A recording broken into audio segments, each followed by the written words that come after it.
अस्सलाम वालेकुम dear students. आज की क्लास में हम लास्ट जो हमारा टॉपिक था स्पेसिफिक और लैटेंट हीट से रिलेटेड, हम समझ लें उन्हीं लेक्चर्स को आज हम न्यूमेरिकल्स में स्टडी करेंगे। जैसे मैंने आप लोगों को अपने प्रीवियस लेक्चर में बताया था कि मैं इसकी सॉल्यूशन आपकी जिम्मेदारी दे रहा हूँ, आप टैली कर लेंगे। तो देखें आज की क्लास में या आज के लेक्चर में उस क्वेश्चन को हमने कंप्लीट कर लिया जो मैंने आप लोगों को लास्ट लेक्चर में समझाया था कि देखो इस क्वेश्चन के अंदर हमें अमाउंट ऑफ हीट कैलकुलेट करने के लिए दिया गया है 2.5 किलोग्राम वाटर को वेपराइज करने के लिए, जो कि है 30 डिग्री सेंटीग्रेड पे। तो हमने कल ये डिसाइड कर लिया था कि 30 डिग्री सेंटीग्रेड पर तो वेपराइज नहीं हो सकता वाटर, पहले हमें उसको बॉइलिंग पॉइंट तक ले जाना होगा। तो हीट देनी होगी पहले उसको 100 डिग्री सेंटीग्रेड तक गर्म करने के लिए, फिर हीट देनी होगी उसको 100 डिग्री सेंटीग्रेड पर जब होगा वो, तो फिर हीट देनी होगी उसको वेपराइज करने के लिए। तो दोनों हीट्स का सम किया गया।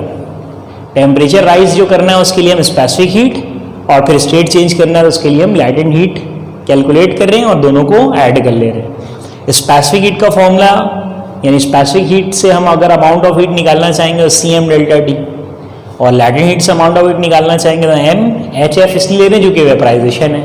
ठीक है, अगर फ्यूजन होती तो HV लेते, सॉरी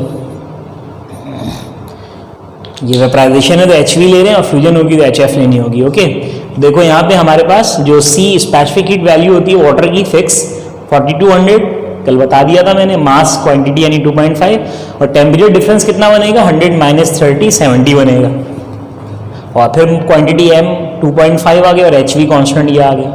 दोनों हीट को हम ऐड अप कर लेंगे, ये आंसर बन रहा होगा, ये आप लोग चेक कर लो। तो ये समझ लें आपके पास एक कॉन्सेप्ट के लिहाज से प्रैक्टिस क्वेश्चन मैंने आप लोगों को बता दिया था, ताकि दोनों बातें ध्यान में रहें कि कहाँ पे स्टेट चेंज हो रहा है और कहाँ पे टेम्परेचर डिफरेंस आ रहा है। जहाँ पे टेम्परेचर डिफरेंस आ रहा है वहाँ की डेल्टा Q लैटेंट हो जाएगी, और जहाँ पे स्टेट का चेंज आ रहा है वहाँ की डेल्टा Q स्पेसिफिक हो जाएगी। ओके, आज के लेक्चर में हमें जो दूसरा क्वेश्चन सॉल्व करना है, मैंने कह दिया था कि हम बुक के क्वेश्चन सॉल्व करेंगे। तो आपकी बुक के पेज नंबर 38 या 39 पर आई थिंक क्वेश्चन नंबर 11.6 है। हम आज की क्लास में पहले क्वेश्चन नंबर 11.6 पढ़ेंगे, इसको समझेंगे, और उसके बाद फिर आपकी बुक के पेज नंबर 19 में एग्जाम्पल का क्वेश्चन है कैलोरी मीटर से रिलेटेड, तो उस क्वेश्चन की प्रैक्टिस करेंगे। और एक क्वेश्चन में आप लोगों को असाइनमेंट का होमवर्क दे दूंगा, दैट्स इनफ फॉर यू। बस इतनी ही प्रैक्टिस आपने लैटेंट स्पेसिफिक हीट के क्वेश्चंस की करनी है। बाकी क्वेश्चंस जो आगे आएंगे वो मैं आपको बताऊंगा थर्मोडायनेमिक्स में, फिर आप उसके साथ प्रैक्टिस करेंगे। ओके, पहले इस क्वेश्चन को समझते हैं। दोनों बातें ध्यान में हैं, अब स्पेसिफिक हीट भी और लैटेंट हीट भी। तो अब हम इस क्वेश्चन को अच्छी तरह से समझने की कोशिश करते हैं। कह रहे हैं 2 किलोग्राम आयरन ब्लॉक, आयरन का एक ब्लॉक है, टुकड़ा है लोहे का, is taken from a furnace, furnace से निकाल रहे हैं। फर्नेस समझ रहे हैं ना, भट्टी जो होती है आग की, फर्नेस जिसको कहते हैं, जिसमें लोहा वगैरह को पिघलाया जा रहा होता है। तो आयरन को फर्नेस से निकाल रहे हैं, वेयर इट्स टेम्परेचर वॉज 650, जहाँ पे उसका टेम्परेचर कितना है 650 डिग्री सेंटीग्रेड है। 650 डिग्री सेंटीग्रेड गर्म लोहे के ब्लॉक को निकाल रहे हैं, and place on large ice block at 0 degree centigrade, और निकालने के बाद कहाँ रख दे रहे हैं, एक आइस ब्लॉक में, यानी बर्फ की सिल्ली जो होती है उस पर रख दे रहे हैं। और वो है किस पे, अपने मेल्टिंग पॉइंट पे, यानी कोई ऐसी चीज रख दी जाए जो हीट रखती हो तो फौरन से वो पिघलना शुरू हो जाएगा। समझ रहे हैं, 0 डिग्री सेंटीग्रेड पे आइस ब्लॉक है, तो 0 डिग्री सेंटीग्रेड होने का मतलब जैसे ही मैं लोहे का गरम गरम टुकड़ा लाके रखूंगा आइस पिघलना शुरू हो जाएगी। इतनी आसान बात है। कब तक पिघलेगी भाई, जब तक ये हीट देता रहेगा। कब तक हीट देता रहेगा, जब तक इसका टेम्परेचर भी 0 ना हो जाए, है ना भाई। चूंकि इसका टेम्परेचर जो आयरन ब्लॉक है, इसका टेम्परेचर 650 डिग्री सेंटीग्रेड, और आइस ब्लॉक का टेम्परेचर कितना 0 डिग्री सेंटीग्रेड। जब आयरन को लाके आइस ब्लॉक पे रखूंगा तो जैसे से हीट देता रहेगा आइस ब्लॉक, इसका खुद की हीट कम होने से टेम्परेचर कम होता जाएगा। तो कम होते कहाँ तक आएगा, 0 डिग्री सेंटीग्रेड तक आएगा। तो 0 डिग्री सेंटीग्रेड पर जब ये आइस ब्लॉक भी आ जाए, सॉरी ये आयरन ब्लॉक भी आ जाएगा, तो फिर तो ये हीट देगा नहीं, क्योंकि दोनों सेम टेम्परेचर पर आ जाएंगे। लेकिन जब तक ये हीट अपनी देता रहेगा किसको, आइस ब्लॉक को, तो आइस ब्लॉक क्या होती रहेगी, मेल्ट होती रहेगी। हाउ मच आइस मेल्टेड, कितनी आइस पिघल जाएगी बताइए। क्वांटिटी ऑफ आइस यानी M, फॉर्मूले में होता है ना मास M, तो वो M निकालना है हमें, मास निकालना है कि इतनी हीट अगर आयरन ब्लॉक दे रहा है, इतनी हीट से कितना मास मेल्ट हो सकता है, कितना मास पिघल सकता है, कितनी क्वांटिटी में आप ऑब्जेक्ट के या सब्सटेंस के मास को मेल्ट कर सकते हो। तो फॉर्मूले से हैंडल करें, फॉर्मूले में होती है यानी क्वांटिटी तो बता देगा आपको। तो हमें यहाँ पे देखना क्या है कि स्पेसिफिक और लैटेंट हीट का काम कहाँ पर हो रहा है, किसके लिए हीट स्पेसिफिक और किसके लिए हीट लैटेंट है, ये देखना है हमें। ये तो हमें अहम तरीन बात है, क्योंकि ये बात तो यहाँ क्लियर कर दी गई है। Assuming that all of the heat given up by the iron is used to melt the ice. Heat जितनी भी आयरन गिवन अप यानी निकाल रहा है, अपनी खत्म कर रहा है, छोड़ रहा है, वो सब की सब आइस को मेल्ट करने में यूज हो रही है। इसका मतलब हीट लॉस और हीट गेन दोनों इक्वल हैं। सॉल्यूशन की बात ही यहां से होगी, यानी डेल्टा क्यू जो हीट लॉस कर रहा है iron equal to delta Q gain by ice block. जो भी हीट ये निकालेगा वो सब की सब यहाँ क्वेश्चन में मेंशन है। Assuming that all of the heat given up by the iron block is used to melt the ice, यानी इसने जितनी भी हीट जाया करनी है वो सब की सब हीट इस्तेमाल किसने कर लेनी, आइस ब्लॉक ने। तो दोनों के क्वांटिटी ऑफ हीट या अमाउंट ऑफ हीट को आपस में इक्वल लेना है, यानी सॉल्यूशन का स्टार्टअप जो होगा यहीं लिख देते हैं। सॉल्यूशन का जो स्टार्टअप होगा वो ये हम लिखेंगे according to given condition, according to given condition. जो कंडीशन मेंशन है उसमें ये चीज तो बिल्कुल समझ में आ गई है। डेल्टा क्यू आयरन, आयरन का जो डेल्टा क्यू है is equal to delta Q ice. Iron जो भी हीट लॉस करेगा वो आइस ब्लॉक गेन कर लेगी। दोनों के डेल्टा क्यू, आप डेल्टा क्यू दोनों के बाय नेचर कौन से हैं बस वो हमने अभी देख लेना है। डाटा बना लेते हैं पहले, फिर देख लेते हैं। तो आप मास यानी पहले आयरन ब्लॉक का लिख लें डाटा में। आयरन ब्लॉक का मास कितना हो जाएगा बेटा 2 kg, और आयरन ब्लॉक का टेम्परेचर 650 से कितना हो रहा है 0, तो T1 हो जाएगा आयरन ब्लॉक का 650 और T2 क्या होगा बेटा 0 डिग्री सेंटीग्रेड, और टेम्परेचर डिफरेंस 650 आएगा। याद रखना हमेशा टेम्परेचर का डिफरेंस जो हम बनाते हैं वो हमेशा हायर टेम्परेचर से लोअर टेम्परेचर को माइनस करते हैं। T2 माइनस T1 दिमाग में नहीं रखना, फिजिकल क्लासेस में होते तो ये बात बिल्कुल अच्छी तरह से है कि एक स्टूडेंट से पूछता, मैं 2-4 स्टूडेंट से रैंडम क्वेश्चन करता। आप अपने दिमाग में रखना ये बात, मैं फर्स्ट ईयर में ही बता चुका हूँ ये बातें आप लोगों को कि हम टेम्परेचर का डिफरेंस जो निकालते हैं वो हायर टेम्परेचर से लोअर को माइनस करते हैं। तो डेल्टा टी जो बनेगा वो 650 डिग्री सेंटीग्रेड का बनेगा। आप ये बात भी जानते हैं कि डिग्री सेंटीग्रेड और केल्विन दोनों के टेम्परेचर डिफरेंस एक ही होते हैं। और अगर टेम्परेचर डिफरेंस की बात है तो उसका मतलब स्पेसिफिक हीट की बात कर रहे हैं, तो आयरन की स्पेसिफिक हीट कांस्टेंट यूज होगी। आयरन की स्पेसिफिक हीट कांस्टेंट कितनी है बेटा, क्वेश्चन में 499.8 जूल पर किलोग्राम डिग्री सेंटीग्रेड। सब याद रखने वाली चीजें हैं। ये आयरन ब्लॉक का डाटा हो गया। स्पेसिफिक हीट ऑफ आयरन क्यों लिखी मैंने, क्योंकि टेम्परेचर डिफरेंस देख रहा हूँ, आयरन का टेम्परेचर डिफरेंस आ रहा है 650 डिग्री सेंटीग्रेड से रख रहे हैं, तो आयरन ब्लॉक पे रखने से इसका टेम्परेचर 0 डिग्री सेंटीग्रेड। अगर टेम्परेचर डिफरेंस आ रहा है तो हीट का जो फंडा है यानी हीट जो डेल्टा क्यू अमाउंट है वो स्पेसिफिक हीट में कैलकुलेट होती है। अब आ जाए आयरन ब्लॉक के बाद दूसरा डेटा किसका बनाओगे आप, आइस ब्लॉक का। ओके, आइस ब्लॉक का टेम्परेचर डिफरेंस तो है ही नहीं, तो डिस्कशन ही नहीं, मास ऑफ आइस गिवन नहीं है, बल्कि क्या करनी है, मास मालूम करनी है कितनी आइस मेल्ट होगी। जबकि आइस का स्टेट चेंज हो रहा है तो आइस की heat of fusion constant use होगी, जो कितनी होती है बेटा 3.36 × 10⁵ जूल पर केजी। क्लियर हो गया बिल्कुल डाटा बनाते वक्त ही कि किसका डेल्टा क्यू स्पेसिफिक होगा और किसका डेल्टा क्यू लैटेंट होगा। जिसका टेम्परेचर डिफरेंस आ रहा है उसके डेल्टा क्यू को हम स्पेसिफिक हीट के फॉर्मूले से, और जिसका स्टेट चेंज आ रहा है उसका डेल्टा क्यू लैटेंट के फॉर्मूले से कैलकुलेट करेंगे और मास आ जाएगा। यानी देखो ये बात तो बिल्कुल क्लियर हो गई है कि according to given condition delta Q of iron यानी जितनी हीट लॉस या जितनी क्वांटिटी हीट की आयरन गिवन अप कर रहा है यानी जाया कर रहा है वो सब की सब कौन गेन कर रहा है, आइस ब्लॉक। तो दोनों की हीट आपस में क्या हो जाएंगे, इक्वल हो जाएंगे। अब दोनों की अमाउंट ऑफ हीट यानी दोनों के डेल्टा क्यू हैं अलग अलग। कैसे अलग अलग हैं, क्योंकि आयरन का टेम्परेचर डिफरेंस आता है, डेल्टा क्यू स्पेसिफिक हीट होगी, और डेल्टा क्यू का स्पेसिफिक तो फॉर्मूला क्या होगा, CM डेल्टा टी। और आइस ब्लॉक जो डेल्टा क्यू आयरन से ले रहा है उससे खुद को मेल्ट कर रहा है, यानी अपनी स्टेट चेंज कर रहा है। तो डेल्टा क्यू आइस ब्लॉक का क्या होगा बेटा, MHF। और आइस का जो मास है ये हमने क्या करना है, फाइंड आउट करना है। मैं यही कहा था कि क्वेश्चन में जब आप हैंडलिंग करोगे फॉर्मूले की, तो फॉर्मूले की हैंडलिंग से आपको मास मिल जाएगा, तो फॉर्मूले में क्वांटिटी यानी मास मौजूद होती है। तो मास ऑफ आइस कितनी मेल्ट हो रही है हमने फाइंड आउट करनी है। तो मास ऑफ आइस निकालने के लिए CM डेल्टा T से HF जो यहाँ मल्टीप्लाई है, नीचे लाके क्या कर देंगे, डिवाइड, वैल्यूज पुटअप कर लो। C की वैल्यू आयरन की 499.8, मास कितने kg आयरन है बेटा, 2 kg, delta T temperature difference 650 और डिवाइड में HF वैल्यू नीचे ले आओ, डिवाइड में क्या होती है 3.36 एक्सपोनेंशियल 5। यहाँ से आप कैलकुलेट करो, आपके कैलकुलेटर में 1.93 kg, ये वो क्वांटिटी आइस की जो मेल्ट हो जाएगी।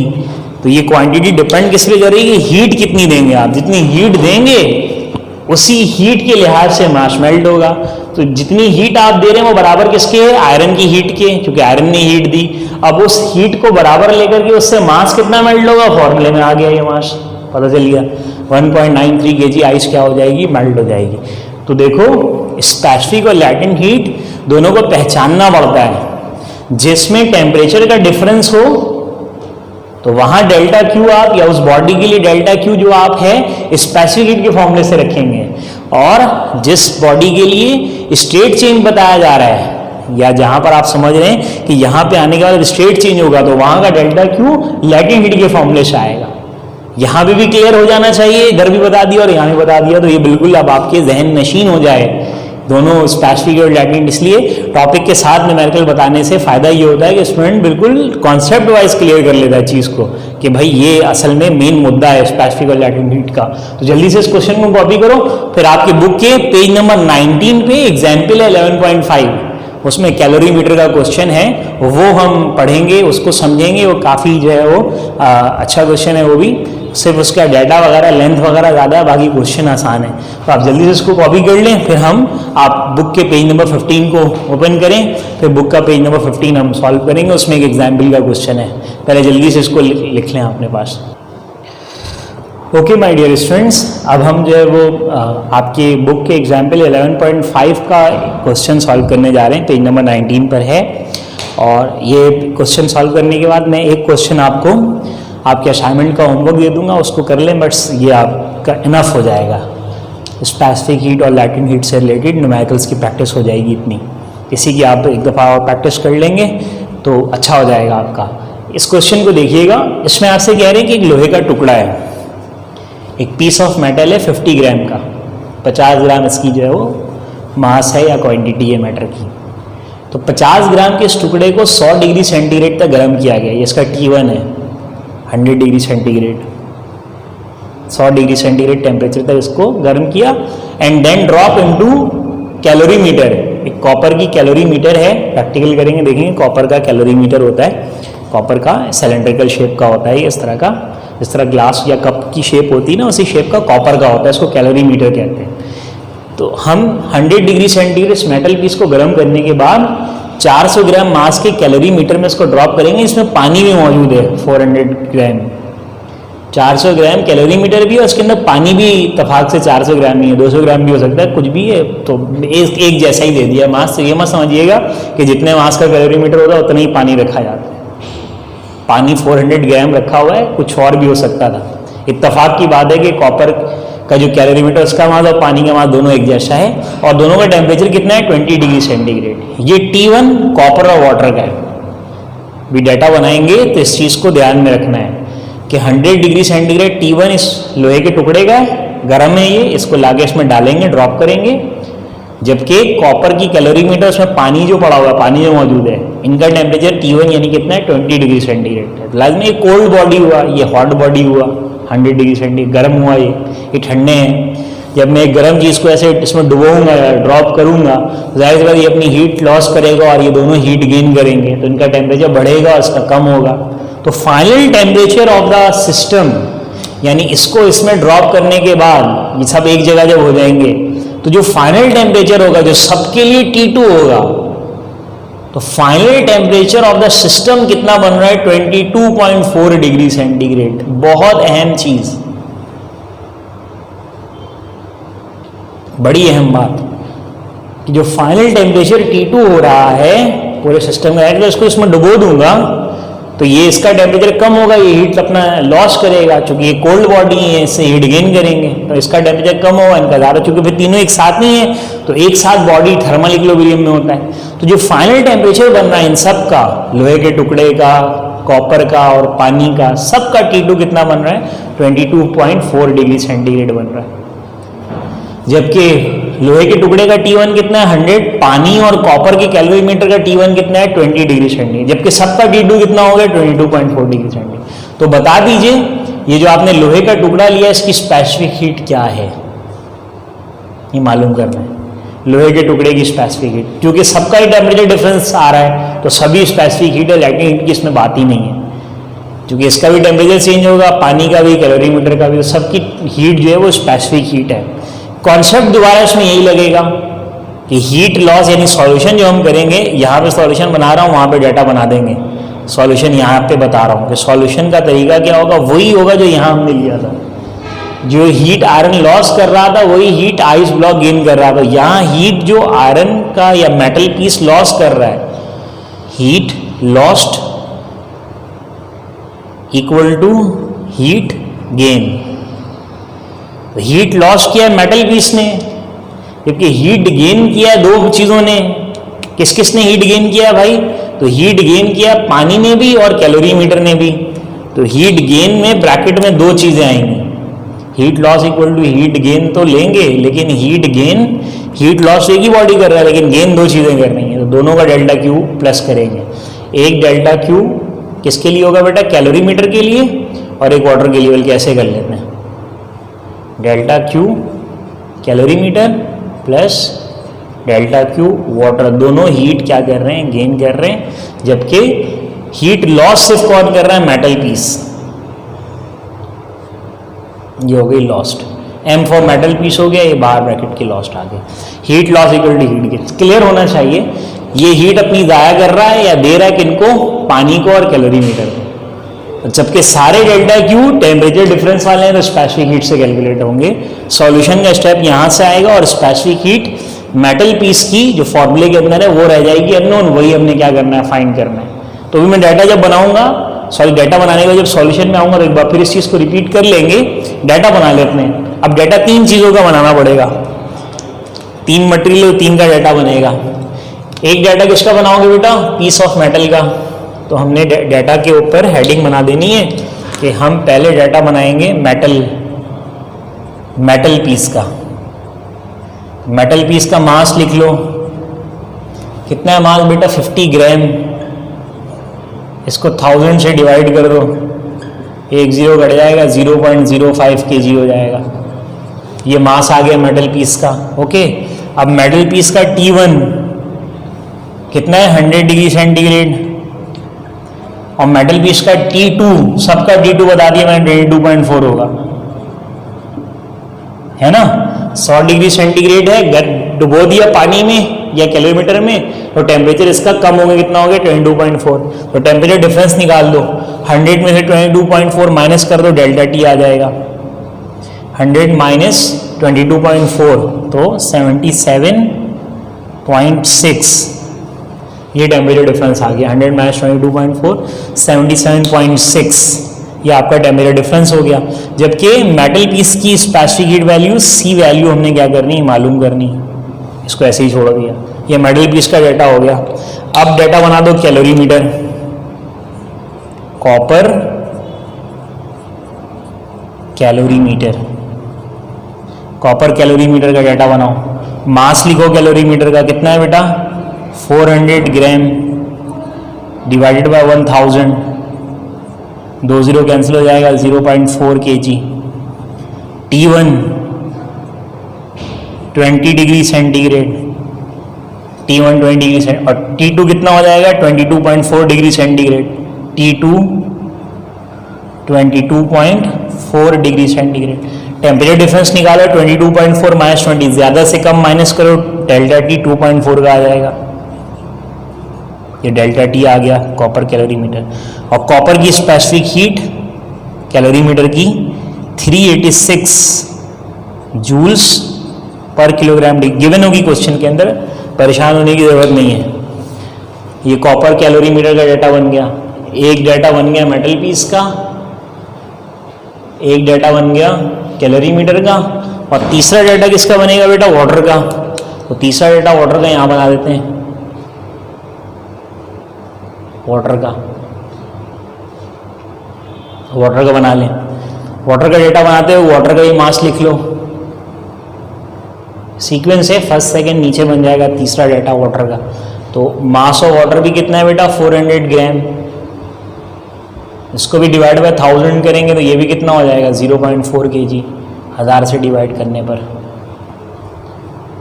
T1 इसका भी 20 और T2 इसका भी 22.4, तो डेल्टा T कितना बेटा 2.4 डिग्री सेंटीग्रेड। ओके, और स्पेसिफिक हीट वाटर की ये भी गिवन होगी 4200 जूल पर किलोग्राम डी। सब पे स्पेसिफिक हीट की बात इसलिए हो रही है क्योंकि सबका टेम्परेचर डिफरेंस बन रहा है, तो सारे डेल्टा की स्पेसिफिक हीट के होंगे। तो ये आपके पास डाटा बन गया, और सॉल्यूशन मैंने आपको बता दी कि सॉल्यूशन का ये स्टेप है, तो समझ लें इस क्वेश्चन को यहाँ से हटा देते हैं अब, और ये जो सॉल्यूशन है इसको ज़रा खुली जगह पे लिखते हैं। अब आ जाते हैं ज़रा, ऐसे आ जाते हैं, ठीक है भाई। जनाब ये आपका डाटा हो गया, अब सॉल्यूशन पर आ रहे हैं। बात ज़हन नशीन है आपके कि जो हीट बॉडी लॉस कर रहा है दूसरे बॉडी के साथ मिल जाने पर वो बॉडी उससे वो हीट क्या कर ले रहे हैं, गेन कर ले रहे हैं। तो हम सॉल्यूशन में आकर कैसे लिख रहे हैं, डेल्टा क्यू मेटल, एम लिख दे रहा हूं या मेटल लिख दे रहा हूं।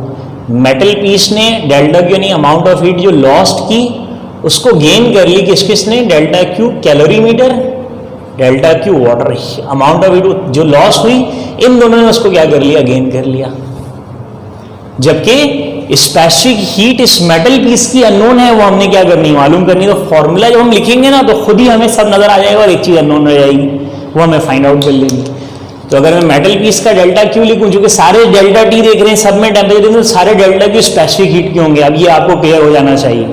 तो इसके डेल्टा क्यू का फॉर्मूला क्या बनेगा, सी एम डेल्टा टी, ये हमें मालूम करना है मेटल पीस का सी, वैसे ही छोड़ दिया मैंने। अब कैलोरीमीटर का हम लिखेंगे स्पेसिफिक हीट सी सी, यानी specific heat of calorimeter C M delta T, और वाटर का C W specific heat of water C M delta T. सारी वैल्यू आपको नजर आ जाएंगी डाटा के अंदर, सिवाय इसके ये मालूम करना है, ये मालूम करना है दोनों मल्टीप्लाई वाले नीचे आगे क्या हो जाएंगे, डिवाइड। तो देखो सी जो मेटल पीस का हमें मालूम करना है, स्पेसिफिक हीट ऑफ मेटल ये रख लो 386, mass of calorimeter 0.4, temperature difference 2.4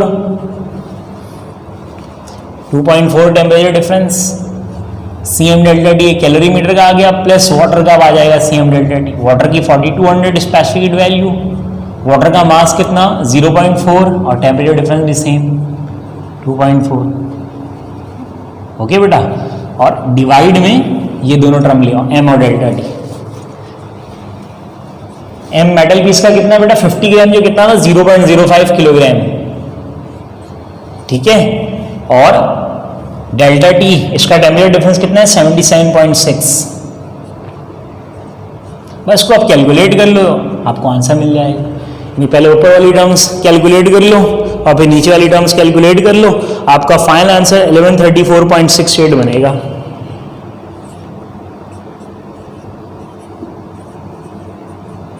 joule पर किलोग्राम डिग्री सेंटीग्रेड। पहले ऊपर की कैलकुलेशन कर लें, फिर इसकी कैलकुलेशन कर लें, सम करके क्या कर दें, इनसे डिवाइड कर दें, तो आपको ये आंसर मिल जाएगा। तो ये आपके पास कैलोरीमीटर से या स्पेसिफिक हीट से रिलेटेड क्वेश्चन एक आपकी बुक के अंदर मौजूद था। इसमें कहा गया था कि एक 50 ग्राम का मेटल पीस है, लोहे का टुकड़ा है, इसको 100 डिग्री सेंटीग्रेड गर्म करके डुबो दे रहे हैं, किसमें, कैलोरीमीटर और पानी है उसमें, कैलोरीमीटर जो कॉपर की बनी उसमें पानी, इसका टेम्परेचर कितना है 20 डिग्री सेंटीग्रेड, इनका मास कितना है 400 ग्राम है। तो जैसे इसको डुबोएंगे तो जैसे भाई ये गर्म है तो ये हीट अपनी निकालेगा ठंडे बॉडी से मिलने की वजह से, और जो ठंडा बॉडी वो उससे हीट क्या करेगा, एब्जॉर्ब करेगा, जज्ब करेगा। तो इसका टेम्परेचर कम होगा, इनका टेम्परेचर बढ़ेगा, तो फाइनल टेम्परेचर जो सबका हुआ, इनका कम और इसका ज्यादा, चूंकि सब एक साथ हैं तो कुल मिला के फाइनल टेम्परेचर कितना हो गया 22.4 हो गया। तो बता दीजिए इस मेटल पीस की स्पेसिफिक हीट वैल्यू क्या है। इस मेटल पीस की, लोहे के टुकड़े की सी वैल्यू अननोन होगी, जबकि पानी और कैलोरीमीटर का मास और इनका टेम्परेचर डिफरेंस हमारे पास आ गया। क्वेश्चन में ही बता दिया कि भाई इनिशियल 20 है और ज्यादा हो कितने हो गए 22.4 हो गए। तो हमने मेटल पीस का बनाया डेटा कि भाई इसका मास 50 ग्राम है तो ये बन रहा है, इसका टेम्परेचर 100 है, लेकिन जब इसको हमने ठंडे बॉडी के अंदर डिप कर दिया टेम्परेचर कम हो गया 22.4 हो गया, तो इतना डिफरेंस आ गया टेम्परेचर का। ये अननोन है, ऐसे ही छोड़ दिया डाटा के अंदर। फिर हमने कैलोरीमीटर की बात की, ठंडा बॉडी का, लेकिन इसके अंदर जब हमने गर्म लोहे के टुकड़े को डाला तो ये गर्म हो गए, तो इनका टेम्परेचर 20 से बढ़ के कितना हो गया 22.4, इनका टेम्परेचर डिफरेंस कितना आ गया 2.4 का। और कैलोरीमीटर का मास कितना है 400 ग्राम। कैलोरीमीटर अकेला नहीं है, पानी भी इसके अंदर मौजूद है, तो पानी की भी कैलकुलेशन शुरू कर दी हमने। ये 400 ग्राम का कैलोरीमीटर है, 400 ग्राम पानी भी है। पानी जो कैलोरीमीटर के साथ ही था तो टेम्परेचर इसका भी कितना 20 डिग्री सेंटीग्रेड, और लाजमी सी बात है कि टेम्परेचर कैलोरीमीटर का 22.4 हुआ तो पानी का भी 22.4 होगा, क्योंकि तीनों थर्मल इक्विलिब्रियम में एक साथ हैं तीनों बॉडी। तो 22.4 जो T2 है तीनों के लिए, मेटल पीस के लिए भी, कैलोरीमीटर के लिए और कॉपर के लिए, और सॉरी वाटर के लिए भी।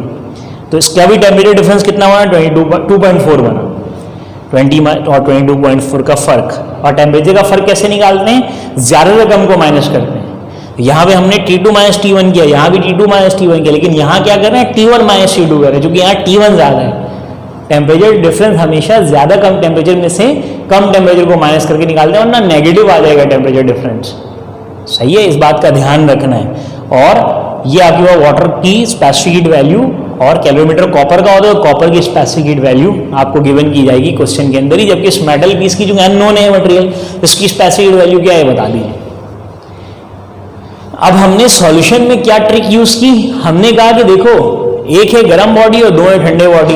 एक गर्म बॉडी को लाके हम ठंडे बॉडी में मिक्स कर रहे हैं या मर्ज कर रहे हैं, तो गर्म बॉडी अपनी हीट जाया करेगा और ठंडे बॉडी उसको एब्जॉर्ब करेंगे। हमने ये कॉन्सेप्ट ले लिया कि मेटल का पीस जो हीट लॉस कर रहा है, पानी और कैलोरीमीटर इस हीट को क्या कर लेंगे।